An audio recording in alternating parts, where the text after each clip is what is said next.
Hello guys, welcome to my YouTube channel. I am Prince and today I will discuss about the lateral wall of nose.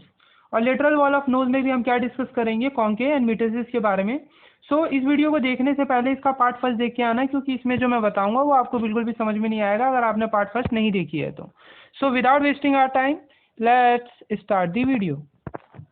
Concha and meatuses. तो पहले हम discuss करेंगे concha के बारे में।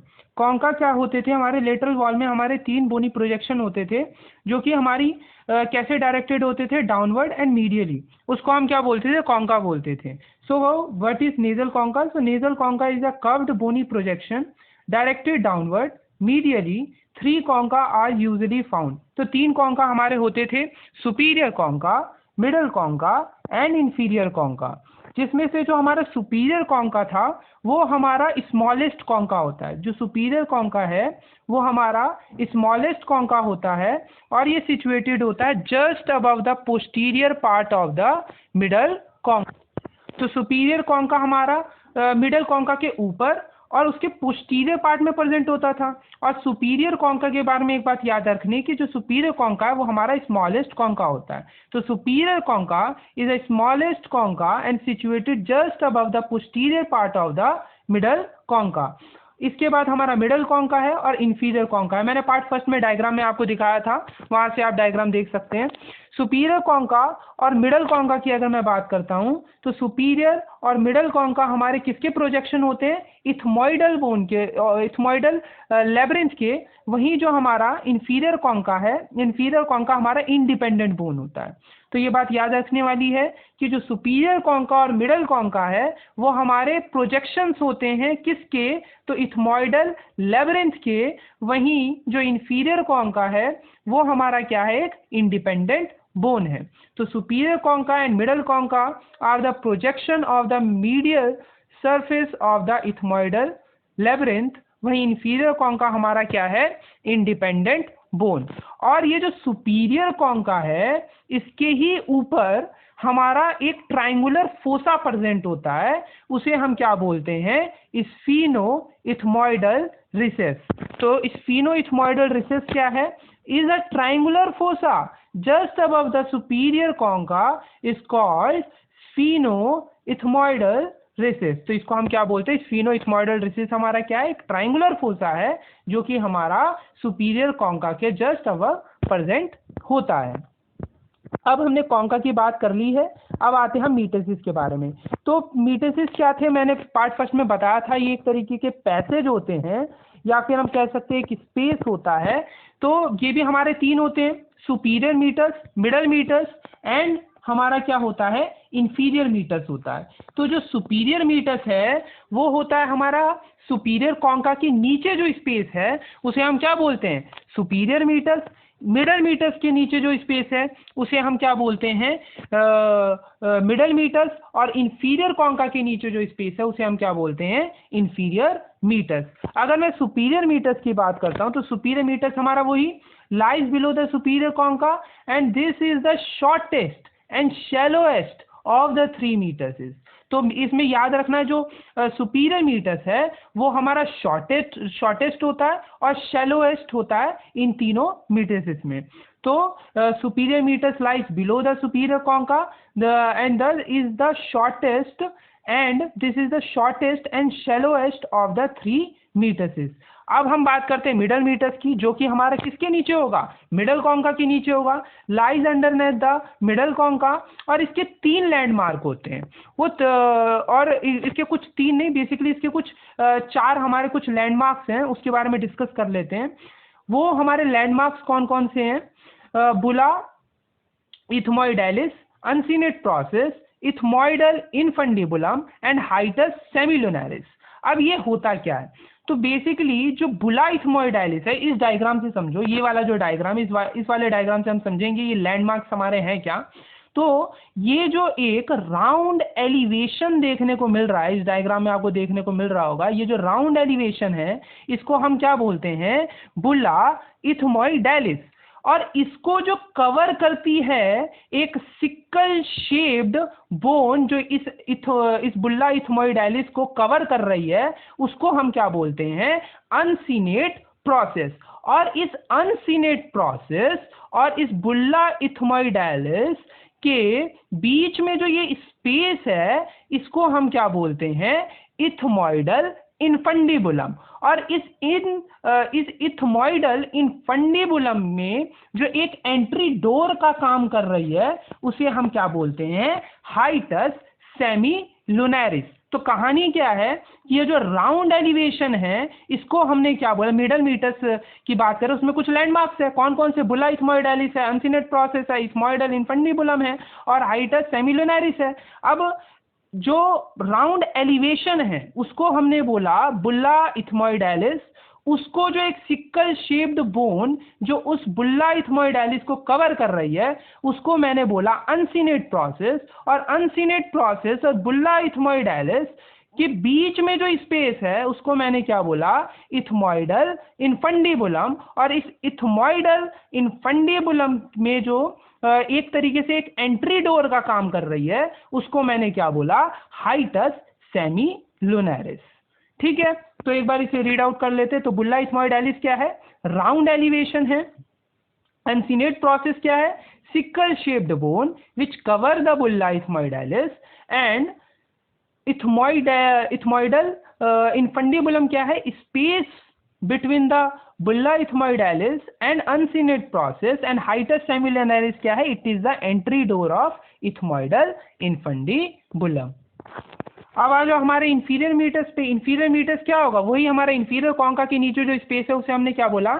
Inferior meatus. Inferior meatus हमारा largest of the 3 meatus. तो ये लार्जेस्ट होता है तीनों मीटर्स में। हमारा सबसे लार्जेस्ट हमारा क्या होता है? Inferior metres.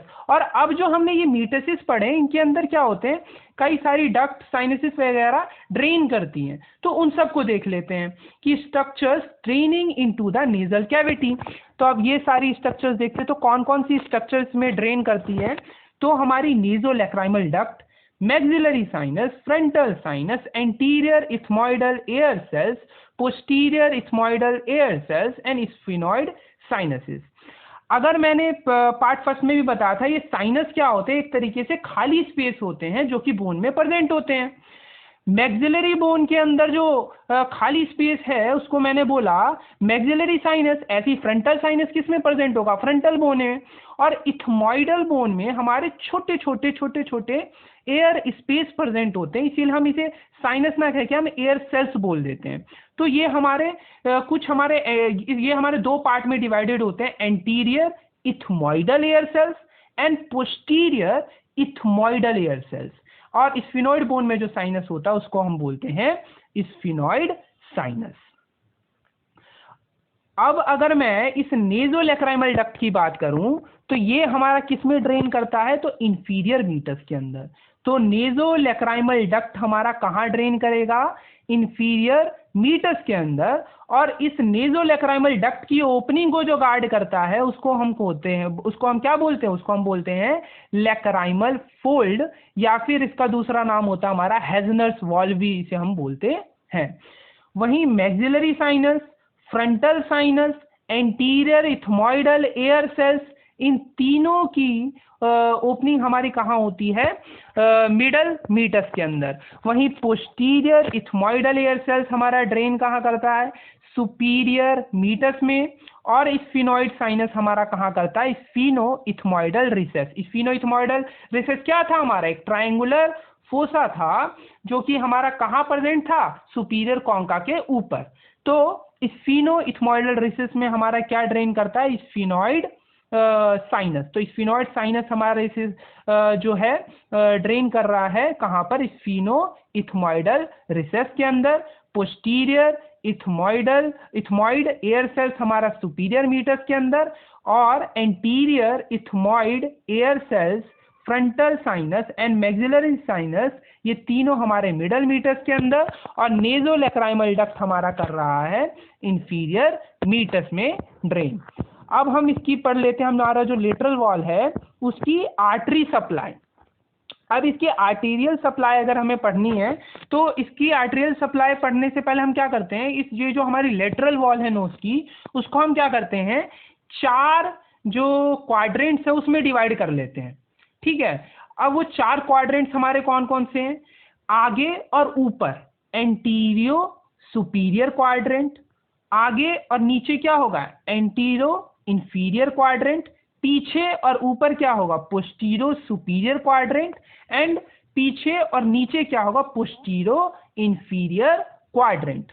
अब जो एंटीरो सुपीरियर क्वाड्रेंट है उसमें जो आर्टरी सप्लाई करती है वो आर्टरी क्या है हमारी एंटीरियर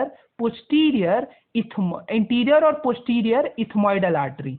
तो बेसिकली इथमॉइडल आर्टरी की दो ब्रांचेज हमारी एंटीरियर और पोस्टीरियर है, तो दोनों की दोनों हमारी किसको सप्लाई कर रही है एंटीरो सुपीरियर क्वाड्रेंट को।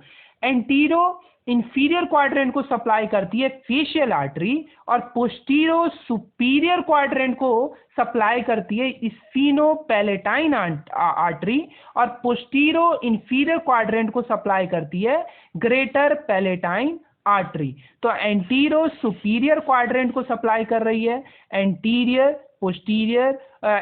And posterior ethmoidal artery, antero inferior quadrant को सप्लाई कर रही है facial artery, postero inferior quadrant को सप्लाई कर रही है ग्रेटर पैलेटाइन आर्टरी और पोस्टीरो सुपीरियर क्वाड्रेंट को सप्लाई कर रही है स्फीनोपैलेटाइन आर्टरी। अब इसकी हम वीनस ड्रेनेज देख लेते हैं। तो veins form a plexus which drain, तो इसके एंटीरियरली पोस्टीरियरली और मिडल में कौन कौन सी वेन इसको सप्लाई कर रही है, तो anteriorly facial vein, posteriorly pharyngeal plexus when and middle में हमारा क्या है टेरिगोइड प्लेक्सिस वेन। तो क्या क्या हमारा anteriorly facial vein, posteriorly pharyngeal plexus when और मिडल में हमारे क्या है टेरिगोइड प्लेक्सिस वेन। अब जैसे हमने आर्टरी की सप्लाई देखी थी वैसे हम इसकी नर्व सप्लाई देखने के लिए भी इसको 4 क्वाड्रेंट में डिवाइड कर देंगे। Antero superior quadrant, antero inferior quadrant, postero superior quadrant and postero inferior quadrant. तो एंटीरो सुपीरियर क्वाड्रेंट में जो नर्व सप्लाई करती है उसको बोलते हैं anterior ethmoidal nerve, anterior ethmoid nerve, और जो एंटीरो इंफीरियर क्वाड्रेंट में जो सप्लाई करती है उसको बोलते हैं एंटीरियर सुपीरियर एल्वोलर नर्व, और जो पोस्टीरियो सुपीरियर क्वाड्रेंट में जो सप्लाई करती है उसे हम बोलते हैं lateral posterior superior nasal branch, और जो पोस्टीरो इंफीरियर क्वाड्रेंट में जो नर्व सप्लाई करती है उसको बोलते हैं हम एंटीरियर पैलेटाइन नर्व। वहाँ आर्टरी की अगर हम बात करें तो पोस्टीरो इंफीरियर क्वाड्रेंट में कौन सी आर्टरी सप्लाई करती थी ग्रेटर पैलेटाइन नर्व, और यहाँ पर नर्व सप्लाई में पोस्टीरो इंफीरियर क्वाड्रेंट में जो नर्व सप्लाई कर रही है तो उस नर्व का नाम क्या है एंटीरियर पैलेटाइन नर्व।